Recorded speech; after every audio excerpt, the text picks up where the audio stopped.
Vamos abrir então a palavra de Deus na carta de Paulo aos Filipenses, capítulo 4, versículo 21.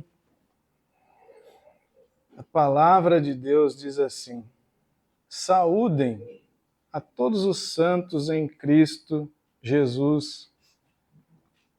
Os irmãos que estão comigo enviam saudações. Todos os santos enviam saudações, especialmente os que estão no palácio de César. A graça do Senhor Jesus Cristo seja com o espírito de vocês. Amém. Esses 3 versículos também são palavra do Senhor e não estão na palavra de Deus em vão, né? Às vezes nós podemos ler a Escritura e deixar alguns versículos de lado e a gente passa reto. Mas assim como toda a Escritura, esses 3 versículos também estão aqui para nos edificar e para a gente aprender. Você pode ficar curioso, o que pode se aprender e tirar, por que o Espírito Santo manteve isso por tanto tempo na palavra de Deus. Primeira coisa que a gente vê é que Paulo aqui ele usa um modelo de carta que era utilizado no mundo antigo. Então ele usou o modelo direitinho nessa carta aqui. As cartas do mundo antigo, ali do greco-romanas, né, do primeiro século, ela começava com uma abertura que identificava o remetente, os destinatários e uma saudação. Os irmãos lembram lá no comecinho que ele faz isso. Depois ele desenvolve o conteúdo principal e, por fim, ele faz um fecho da carta, que inclui saudações pessoais. Ele também, às vezes, inclui saudações de terceiros, né, em nome de terceiros, em nome de comunidades que às vezes eram distantes. E, por fim, se concluía geralmente com uma bênção, um voto de prosperidade, de saúde ou de proteção divina. Era assim que os pagãos escreviam as cartas e foi assim que Paulo escreveu a dele. O Espírito Santo não precisou inventar e fazer nenhum outro modelo, ele seguiu o modelo que havia. E a palavra saudar aqui, eu sempre fiquei pensando nisso. Por que será? O que é uma saudação? E às vezes eu penso nas coisas que a gente costuma fazer e a gente faz e nem percebe por que faz, e só faz porque todo mundo fez e sempre fez. Igual quando nós damos paz ao Senhor, paz Senhor, paz Senhor. Mas a nossa mente está muito longe daquelas palavras. E parece que não temos mais nenhuma intenção real naquilo. Só falamos por falar.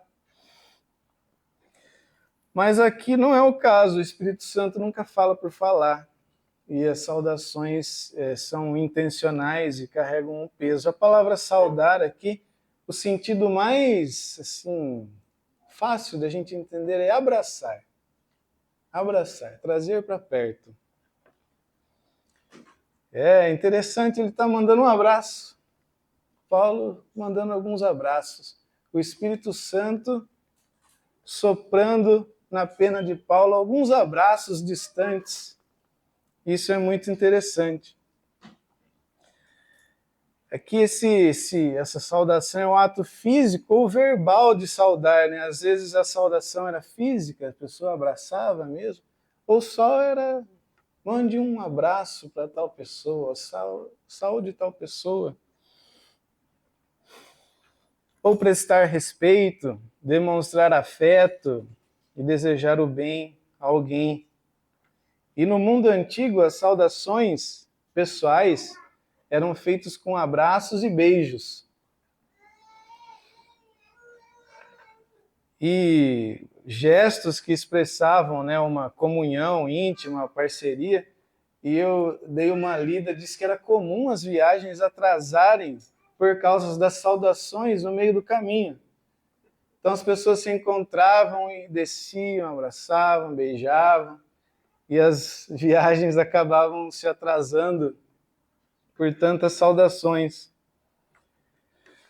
Então Paulo ele começa fazendo essa primeira saudação: saúdem a todos os santos em Cristo Jesus. Lembrando, né, Paulo está escrevendo uma carta à igreja que estava em Filipos, os filipenses. E no final, então, ele diz: saúdem a todos os santos em Cristo Jesus. Ele inicia as saudações com uma saudação particular, uma saudação dele para todos os santos que estavam em Filipos. E é maravilhoso que ele não... Até em uma saudação, a saudação está cheia do Evangelho, né? São os santos em Cristo Jesus que ele está saudando. Transborda o Evangelho. E ele tinha feito isso no início da carta também, se referindo aos irmãos como santos em Cristo Jesus.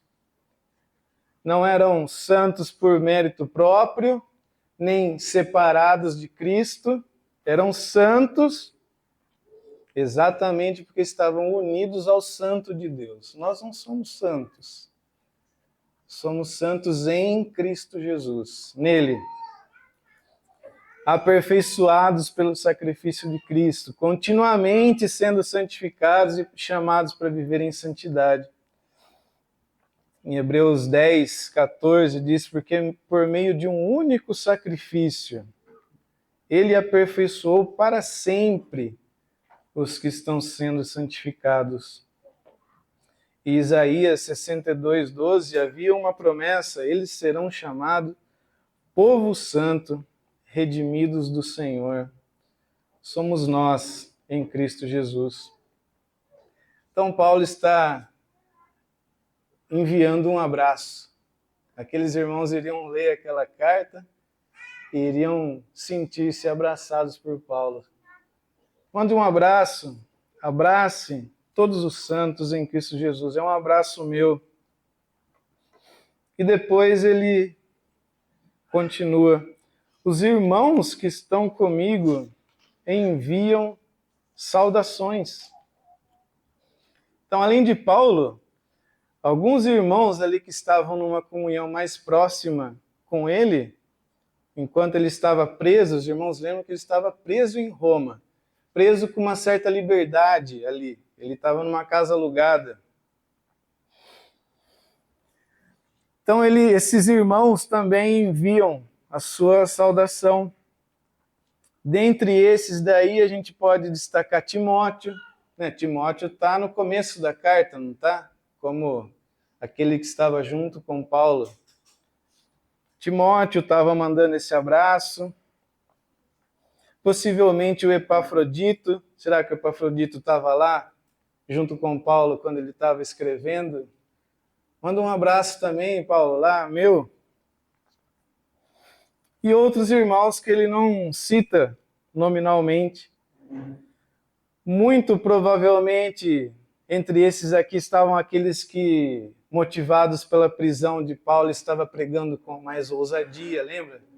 Que Paulo estava preso, ele falou: alguns estão motivados pela minha prisão aqui em Roma, estão pregando com mais ousadia. Podia ser que esses estavam ali também, perto de Paulo. Podia ser também alguns membros convertidos da guarda pretoriana que estava vigiando ele. Lembra que ele estava preso? Ali havia esses vigias da guarda. Esses estavam ali sempre com ele.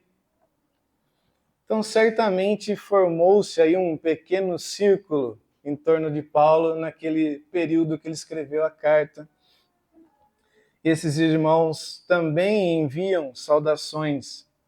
Lá em Atos, capítulo 28, 30, diz que por 2 anos inteiros Paulo permaneceu na casa que havia alugado.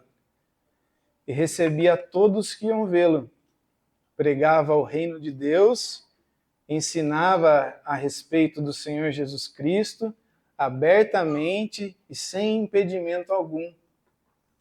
Então haviam os guardas convertidos, Timóteo, Epafrodito estava lá também, alguns outros que vinham visitar, que se juntaram ali a Paulo, vinham aprender o Evangelho, enquanto Paulo estava ali. Eles também estavam enviando saudações, esses que estavam próximo a Paulo. Depois ele diz que todos os santos de Roma também estão enviando saudações aos santos que estão em Filipos. Essa igreja de Roma, ela já é a mesma igreja, o mesmo grupo que tinha recebido a carta de Paulo aos Romanos uns 3 anos antes. Então Paulo não conhecia eles, enviou a carta e depois acabou, ele queria tanto ir para Roma, o Senhor levou ele para Roma, preso. Então todos esses que estavam enviando abraços eram aqueles que receberam a carta aos romanos. E é possível a gente identificar alguns que estavam provavelmente ali, pelo menos há 3 anos antes, talvez eles ainda estivessem lá. Se você quiser abrir aí em Romanos, capítulo 16, isso é um assunto tão interessante que há quase um capítulo todo da carta de Paulo aos Romanos só com saudações. Você não acha isso interessante? Só saudações, abraços, recomendações, elogios. Romanos capítulo 16, versículo 3. Então quem que estava lá há 3 anos antes de Paulo chegar? Saúdem Priscila e Áquila, meus cooperadores, meus colaboradores em Cristo Jesus. Arriscaram a vida por mim. Sou grato a eles, não apenas eu, mas todas as igrejas dos gentios. Saúdem também a igreja que se reúne na casa deles. Saúdem meu amado irmão Epêneto, que foi o primeiro convertido a Cristo na província da Ásia. Saúdem Maria, que trabalhou arduamente por vocês. Saúdem Andrônico e Júnias, meus parentes, que estiveram na prisão comigo.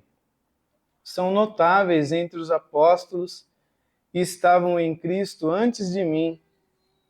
Saúdem Amplíato, mande um abraço para Amplíato, meu amado irmão no Senhor. Abracem também o Urbano, nosso cooperador em Cristo, e meu amado irmão Estaques. Saúdem Apeles, aprovado em Cristo. Saúdem os que pertencem à casa de Aristóbulo. Saúdem Herodião, meu parente. Saúdem os da casa de Narciso, que estão no Senhor. Saúdem Trifena e Trifosa, mulheres que trabalharam arduamente no Senhor. Saúdem a amada Pérside, outra que trabalhou arduamente no Senhor. Saúdem Rufo, eleito no Senhor, e sua mãe, que tem sido mãe também para mim. Saúdem Assíncrito, Flegonte, Hermes, Pátrobas, Hermas e os irmãos que estão com eles. Saúdem Filólogo, Júlia, Nereu e sua irmã, e também Olimpas, e todos os santos que estão com eles. Saúdem uns aos outros com um beijo santo. Todas as igrejas de Cristo enviam-lhe saudações. Que texto maravilhoso, irmãos. Que coisa linda. Que coisa linda. A comunhão dos irmãos. Paulo conheceu essas pessoas, provavelmente ali em Jerusalém, teve muita perseguição, as pessoas fugiram e por fim chegaram em Roma. E Paulo não conhecia a comunidade que se formou em Roma, mas ele conhecia essas pessoas aqui, ele manda abraços, e ele elogia, e ele diz que tem uma mulher que tinha sido uma mãe para ele, outras pessoas que arriscaram a vida por ele, pessoas que trabalharam arduamente no Senhor. Essa daqui, provavelmente, e muitos outros, eram os irmãos que agora estavam mandando um abraço para a igreja de Filipos, para os santos de lá. Priscila e Áquila, muito provavelmente, já não estavam mais lá, porque na segunda carta a Timóteo, Paulo envia saudações da prisão para o casal, e naquele período eles estavam com Timóteo em Éfeso. Mas é bem provável que os demais ainda continuavam lá em Roma. Quando Paulo estava preso, era esse grupo e aqueles que estavam com eles, que estavam mandando saudações. Então Paulo está mandando saudação em nome de todos esses pequenos grupos de irmãos que se reuniam nas casas de alguns deles. Os irmãos viram aqui? E aqueles que se reúnem na casa deles, depois ele cita mais um grupo de pessoas e outros que reúnem com eles. Então eram vários pequenos grupos lá em Roma que os irmãos se reuniam naquelas casas. E a própria casa de Paulo, muito provavelmente, se tornou um lugar que as pessoas iam ali e se formou um grupo ali em torno dele. E é a expressão que ele usa aqui, né? Todos enviam saudações, e depois ele diz, os irmãos que estão comigo também enviam saudações, né? Ecoa os irmãos que estão com eles, quando ele fala aqui, por exemplo, no versículo 15, e todos os santos que estão com eles. E aí aqui em Filipenses ele diz, e os que estão comigo. Então tinha alguns com ele ali naquela casa e que se reuniam para cultuar ao Senhor em comunhão. Pois ele continua, especialmente os que estão no palácio de César. Então tinha um pessoal lá no palácio que também estava mandando um abraço especial. Acho que eles devem ter chegado, Paulo, manda lá um abraço, uma saudação para os irmãos de Filipos no nosso nome. Especialmente os que estão no palácio de César, ou casa de César, muitas traduções, mas aqui não quer dizer que eram os descendentes, os filhos do César. Mas é um termo técnico para indicar um grupo grande de escravos imperiais, funcionários administrativos que serviam ali na casa, né, do imperador. Membros da guarda pretoriana, que está mencionado lá em Filipenses 1,13, né, o pretorium, servidores nos palácios imperiais, tanto em Roma quanto em outras residências imperiais. Esses, digamos assim, os funcionários públicos, ou escravos, ou o pessoal que estava envolvido com a administração em Roma, que o evangelho tinha chegado lá também. A gente viu que Paulo disse que a prisão dele ajudou a espalhar o evangelho até entre essa guarda pretoriana, entrou no palácio. Ele já tinha essa certa proximidade com alguns membros, né, da casa de César. Na saudação da carta aos Romanos, que a gente leu, ele menciona aqui os da casa de Aristóbulo e os da casa de Narciso. muito provavelmente Aristóbulo e Narciso não eram um irmão, um presbítero que recebia as pessoas ali na casa deles. A identificação mais aceita dos estudiosos aí é que esse Aristóbulo era um neto de Herodes o Grande, o irmão do Herodes Agripa, lá de Atos 12. Esse homem viveu em Roma, foi educado na corte imperial, tinha amizade com o imperador, e após a sua morte, os seus servos, e depois que ele morreu, eles foram absorvidos pela corte imperial. Então, os da casa de Aristóbulo eram os que trabalhavam com Aristóbulo, e ele morreu e a corte absorveu esses servos. E o Narciso, a figura histórica mais provável aqui é o Tibério Cláudio Narciso. Também era um influente secretário do imperador, rico, corrupto, teve participações em intrigas. Esse homem aqui foi executado pela Agripina, a mãe do Nero. A mãe do Nero executou o Narciso. Era uma família sanguinária. A mãe do Nero executou ele em 54 depois de Cristo, logo depois da ascensão de Nero ao trono. E também os servos e os funcionários teriam sido absorvidos lá na corte. Então, era esse pessoal aqui que Paulo conhecia de algum jeito, esses funcionários do Narciso e do Aristóbulo, que agora trabalhavam na corte, que serviam ao Senhor e estavam mandando também um abraço, uma saudação para a igreja de Filipos. E mesmo sobre esse governo de Nero, né, a gente pode ver que tinha irmãos lá, escravos, livres, que trabalhavam para o imperador nas províncias, em Roma. E é interessante que alguns nomes saudados por Paulo aqui na carta aos Romanos aparecem nos registros arqueológicos, em epígrafos como membros da corte, né? Esses nomes aqui que estão nas saudações. Então o evangelho penetrou ali nos lugares mais sombrios ali da casa do Nero. Os irmãos estavam lá servindo a Deus. E o que a gente pode aprender e observar dessas saudações? Elas eram muito mais que formalidades, muito mais.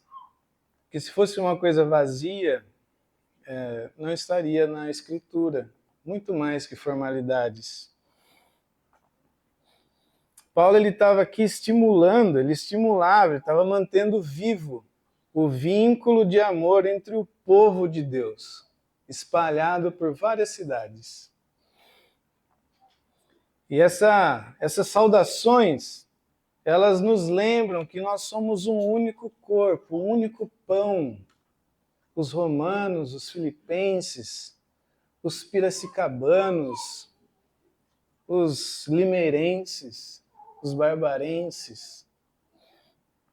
Um único corpo. E essas saudações expressam essa afeição, um desejo de bem-estar, de cooperação, de recomendação, de reconhecimento do trabalho alheio, de gratidão. Não é isso que Paulo está fazendo aqui?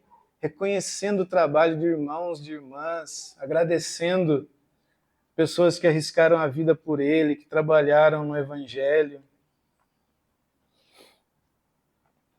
Esses pequenos grupos que nós vemos aqui em Roma, né, só na saudação aparecem uns 4 grupos.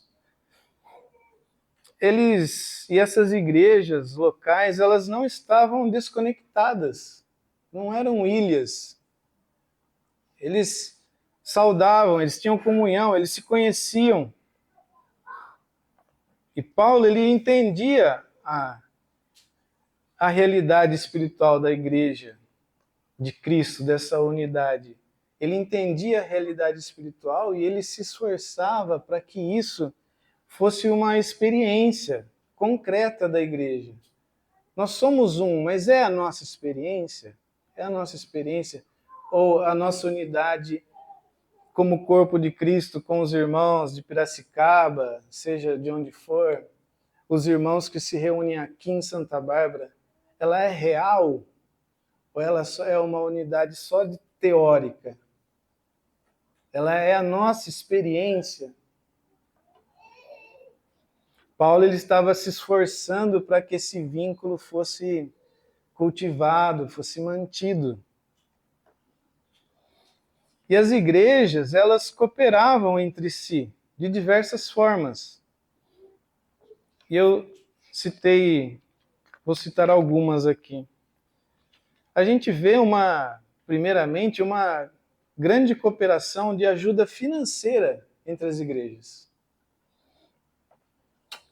A igreja de Antioquia, por exemplo, enviou oferta de socorro aos irmãos em Jerusalém por causa da fome predita por Ágabo.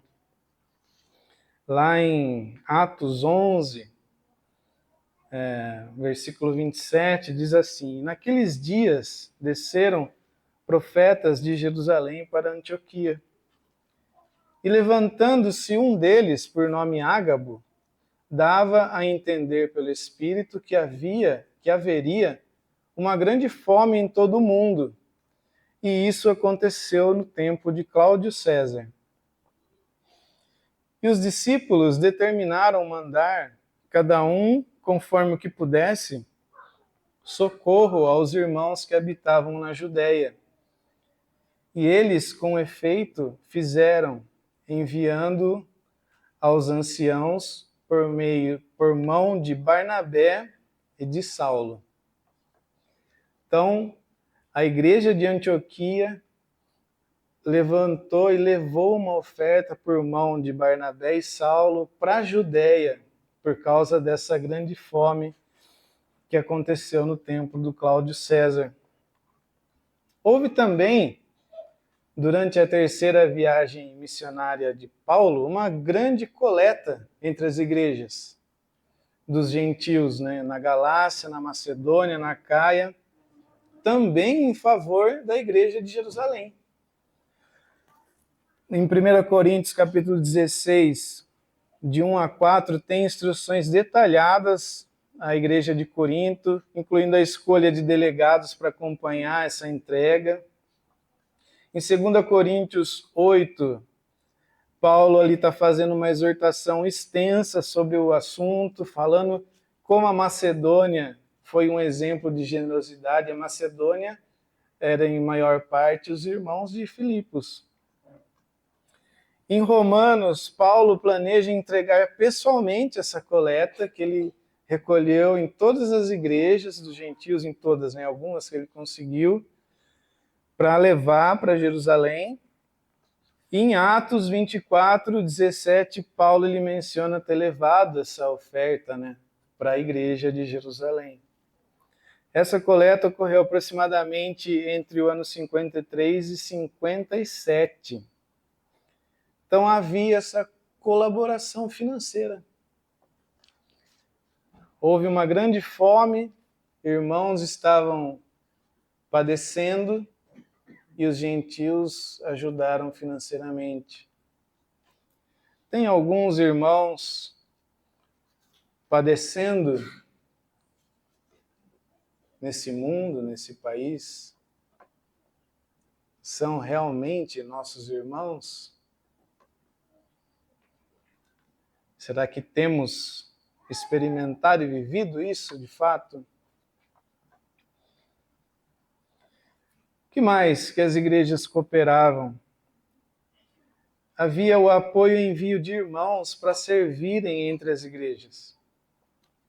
Então, a igreja de Filipos estava apoiando o apóstolo Paulo com ofertas e ajuda, enquanto ele estava preso em Roma e estava servindo ali os romanos.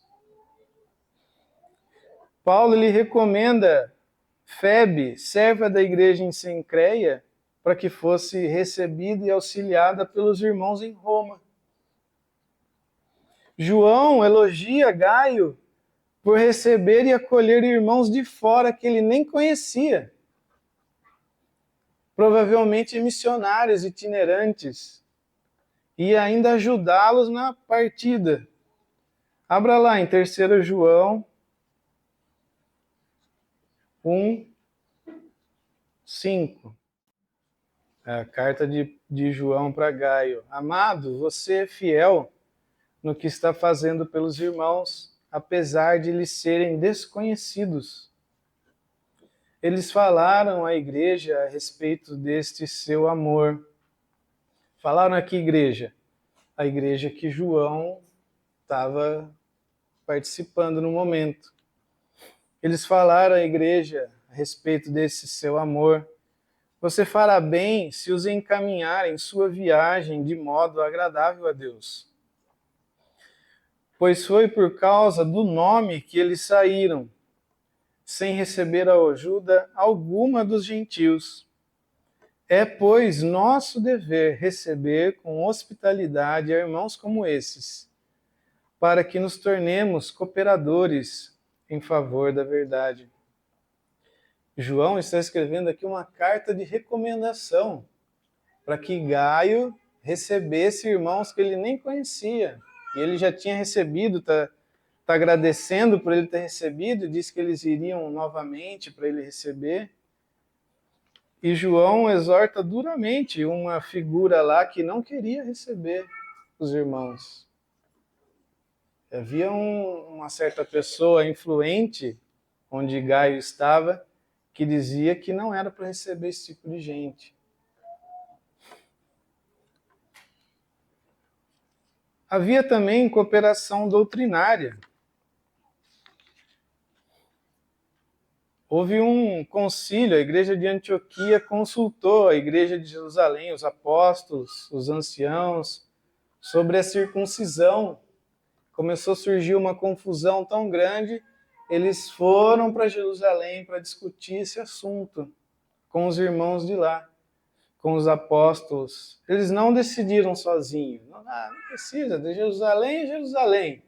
Aqui quem manda é a gente, né, Celso? Não, foram, consultaram os apóstolos. A decisão foi enviada por carta às igrejas da Síria e da Cilícia, está lá em Atos. E depois, em Gálatas, Paulo menciona que ele fez esse acordo com Tiago, Pedro e João, de se lembrar dos pobres. Que ele falou que ele estava se esforçando muito para fazer isso que os apóstolos tinham pedido para ele fazer. A igreja de Jerusalém enviou Barnabé a Antioquia para examinar e encorajar o crescimento entre os gentios. Está lá em Atos 11. Barnabé ele alegrou-se com a graça de Deus e animou os irmãos. E o que ele foi fazer? Ele foi buscar o Saulo para ajudar na edificação desse grupo que tinha começado. Começou, a gente vai ler aqui Atos 11, se os irmãos quiserem abrir, Atos 11, 19. Começou, o evangelho se espalhou ali, naquela região. Algumas pessoas começaram a falar e o evangelho se espalhou. Chegou a notícia em Jerusalém, mandaram Barnabé para ir lá ver como é que estava a obra de Deus. Como é que está lá, Barnabé? Vai lá ver como é que está a obra de Deus lá em Antioquia. E Barnabé ficou animado.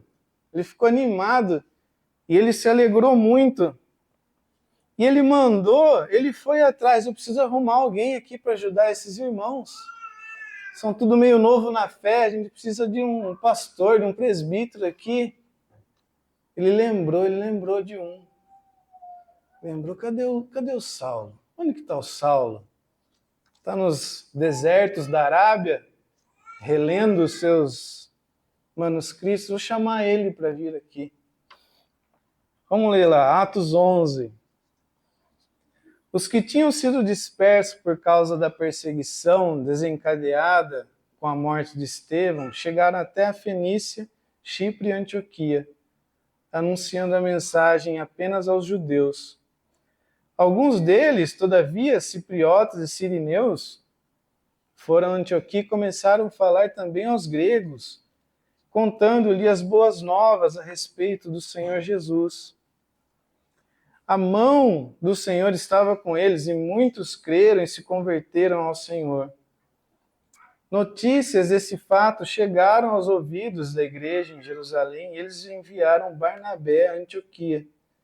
Este ali chegando e vendo a graça de Deus, ficou alegre e animou a permanecerem fiéis ao Senhor de todo o coração.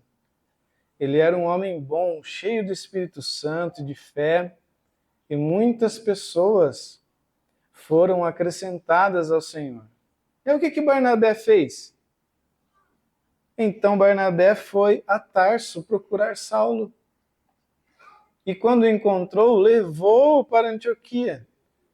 Assim, durante um ano inteiro, Barnabé e Saulo se reuniram com a igreja e ensinaram a muitos. Em Antioquia, os discípulos foram pela primeira vez chamados cristãos. Naqueles dias, alguns profetas desceram de Jerusalém para Antioquia. Um deles, Ágabo, levantou-se pelo Espírito, predisse que uma grande fome sobreviria. A gente já leu. Então eles mandaram, ofertas, a igreja de Antioquia mandou ofertas pelas mãos de Barnabé e Saulo. Que coisa maravilhosa aqui. Os irmãos estão vendo a igreja, foram perseguidos, se espalharam.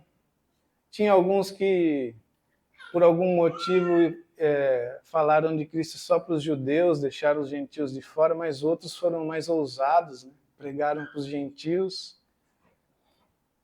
E o Senhor começou a salvar, e a igreja de Jerusalém mandou ir lá ver. Olha que comunhão, vai lá ver o que está acontecendo, vamos lá ver o que está acontecendo em Antioquia. Viram, trouxeram um presbítero de fora. Trouxeram ele, colocaram lá. O Barnabé e o Saulo chegou. E eles ficaram ali por um ano, e disse que foi uma bênção. E aí apareceu um profeta de Jerusalém, falou que ia ter fome, aí teve fome, eles enviaram socorro para a igreja de Jerusalém. Os irmãos estão vendo? As igrejas não eram ilhas isoladas, e aqui a gente é nós, aqui, beleza. Não, eles realmente viviam e experimentavam essa unidade em Cristo. E também tinha edificação mútua. Paulo disse que ele desejava visitar a igreja em Roma, que ele não conhecia pessoalmente, ele não conhecia os irmãos. Ele enviou uma carta para quem ele não conhecia. Ele nunca tinha ido, não foi ele que começou a igreja em Roma. Ele conhecia algumas pessoas, ele enviou uma carta explicando o evangelho para aqueles irmãos. E dentro da carta ele fala, eu quero ir aí conhecer vocês. Ele diz assim, anseio vê-los, a fim de compartilhar com vocês algum dom espiritual, para fortalecê-los, isto é, para que eu e vocês sejamos mutuamente encorajados pela fé. Você já fez isso? Nós temos feito isso? Eu queria vê-los, queria conhecê-los, irmãos. Queria compartilhar algum dom espiritual com vocês. Eu e vocês, ele fala mutuamente. Ele está dizendo que ele também queria ser abençoado e ser encorajado pelos irmãos lá de Roma, que ele nem conhecia. Desejo vê-los. E ele, na carta, já fala que ele queria umas ofertas também para ir para a Espanha. Era ousado o apóstolo Paulo. Porque ele sabia, ele realmente vivia como se aqueles irmãos fossem irmãos, fossem um com ele em Cristo.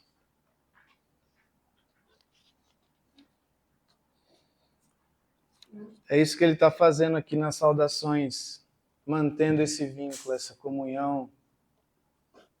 É isso que ele está fazendo.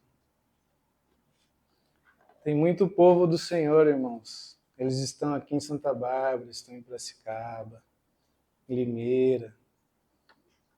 Estão aqui em volta de nós, longe de nós. Tem muitos precisando de auxílio, tem muitos que podem nos auxiliar. O povo de Deus, nós somos um. E é verdade. E nós devemos e podemos experimentar essa unidade. Eu sei que é difícil. É difícil. Você vê aqui que João está tendo que escrever uma carta de recomendação, porque tinha um irmão lá que não queria receber. Não queria receber, é difícil.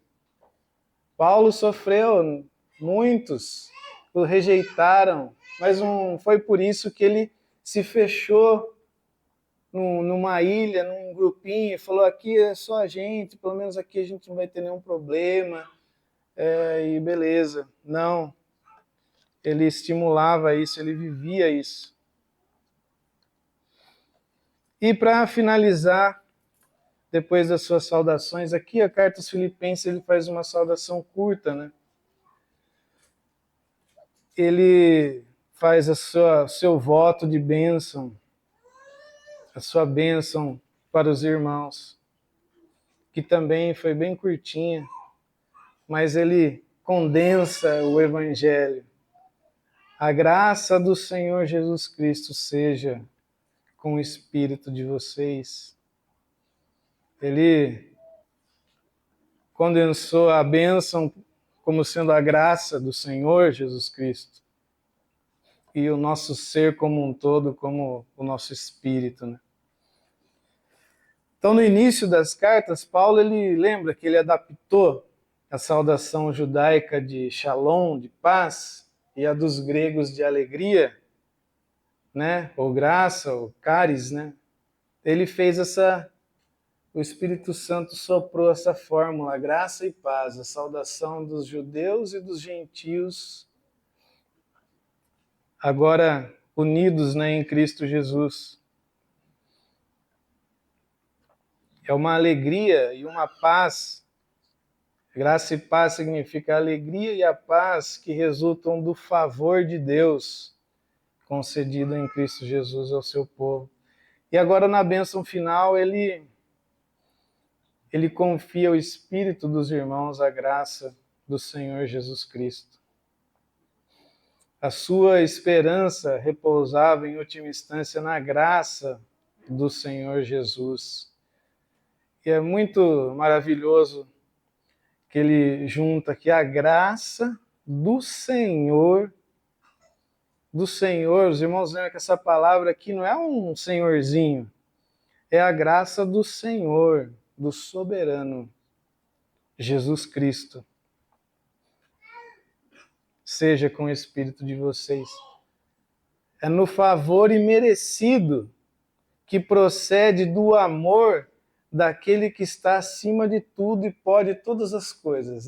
Que resumo do Evangelho. É a graça, é a misericórdia, é o favor imerecido que procede do amor do Senhor Jesus Cristo. Não é de qualquer um, é do Senhor Jesus Cristo. Todo santo que encontrou graça aos olhos do Supremo Senhor, esse está seguro. Está seguro. E é nisso que ele confiava. E certamente essa é a nossa bênção. Eu me lembrei de um versículo que está em 2 Timóteo, capítulo 1, versículo 9, que faz essa junção da graça do soberano. A graça do soberano diz assim, que nos salvou e nos chamou com santa vocação, não em virtude das nossas obras, mas por causa da sua própria determinação e graça. Sua própria determinação e graça. Própria determinação aqui é o seu propósito que ele quis, a sua determinação. Às vezes nós ouvimos muito por aí que nós temos que determinar e decretar as coisas, e os homens ficam escandalizados quando leem que Deus decreta. O rei que decreta, o rei que determina. E diz aqui que nós somos salvos, não em virtude das nossas obras, mas por causa da própria determinação e graça. O Deus que determinou nos conceder graça. Essa é a nossa bênção. E essa graça nos foi dada em Cristo Jesus desde os tempos eternos, ou antes dos tempos eternos. Deus, o soberano, decretou, determinou conceder graça. E concedeu graça a nós. O soberano, o Rei dos Reis, decidiu, decretou, determinou conceder a nós o seu favor. Isso é a nossa bênção. Essa é a nossa bênção. Essa é a nossa segurança. Amém, irmãos?